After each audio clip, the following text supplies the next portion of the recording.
So I have these domains with high DR to give away if anyone wants to build a PBN, a private blog network, and they're all available to register. I know I'm blurring them out here because I'll be giving them away at the end of the video. I'm not sure how exactly yet, but I wanted to record this quick video to talk a bit more about PBNs. And before I give this away and give you the opportunity to start building your own PBN, I want to go over a bit more on what a PBN is and why it can be extremely powerful. So before I give this away, I think there's 5 domains, all available to register. DR above 40, they're all clean. So I guess you can pick this up and start building your own PBN, which is super valuable. Let's get into the quick video. So if you don't know, a PBN stands for Private Blog Network. That's the PBN. And what you do is, and why these are super powerful, is because you have full control. Because it's a private network, you have full control of the network.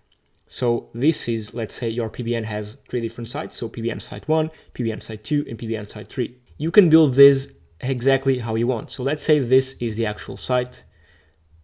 Okay, you can build this site and customize it however you'd like. And some people, what they do is they have generic PBNs. So let's say this money site is about a dental clinic, but let's say they have another money site about plumbers.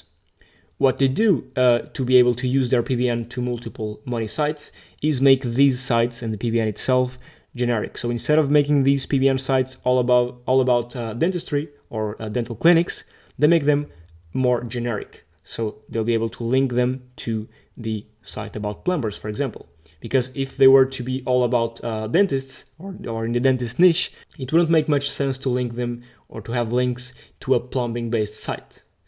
So what you can do with your PBNs, again, is make them super generic, or what I like to do with them is make them niche-specific. I don't actually sell links from my niche-specific PBNs. I keep them from my private clients because they're super, super powerful, and they're actually harder to make and more expensive. But yeah, I guess if, let's say, this was your PBN site 1, and if you wanted to make a PBN solely about a certain niche, let's say this niche is dentistry, you could have, for example, here a banner, and then all the articles on your PBN would be about dentists. You could have facts about dentistry here.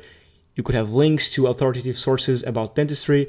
Again, make this one, and again, these two as well, and your whole PBN niche specific, which is what you'll be able to do if you can grab these 5 domains right here. So basically, to sum it up, you can have a niche-based PBN or a more generic one. If you have a more generic one, the good thing about generic ones is that you can link to multiple money sites. Again, let's say if, for example, you have here another site, another money site. So these are money sites, and money site.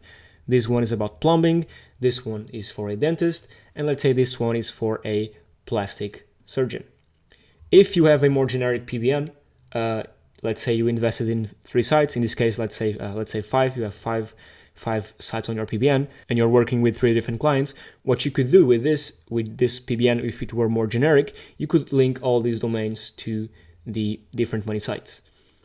However, if you were to make this a niche-specific PBN, it would make it so the links will have not only power, because all these links have power, but they would have more relevancy. Of course, if the PBN is generic, the links will still be relevant because in the articles you're writing and in the anchor text, the article will be about, in this case, let's say about plumbing, and the anchor text will be plumbing related. So there will be some relevancy from within the article, but not from the site as a whole. So they still pass juice, link juice, or power, if you want to call it power, and relevancy. However, if you have a niche-specific PBN, not only will they pass power just as much as the generic ones, but they will also pass way more relevancy, which is what makes relevant or niche relevant PBNs way more powerful, at least from what I've observed throughout the years.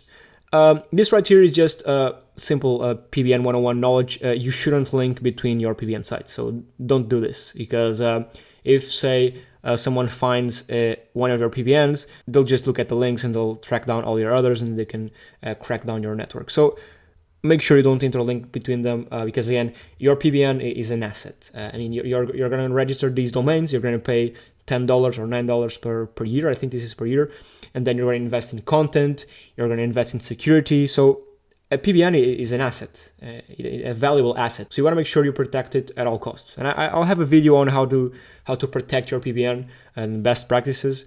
But yeah, I just wanted to again record this quick video because I wanted to give away these 5 domains.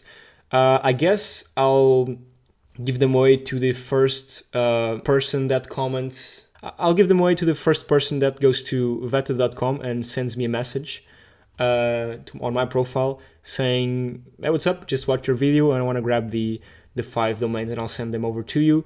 And yeah, you just have to pay the register fee. I mean, if you don't want to pay for it now, I guess you can just hold on to them and hope nobody else registers them, because I'll only be sending them to you. So I guess unless someone else is looking for domains for their PBN, they won't be registered just yet. So yeah, I'll send them over to you. Again, to the first person that goes to vetted.com, goes to my profile, and then sends me a message saying that they watched the video and they want the domains. Yeah, thank you so much, and I'll see you tomorrow with hopefully a better scripted video. So yeah, cheers, see you tomorrow.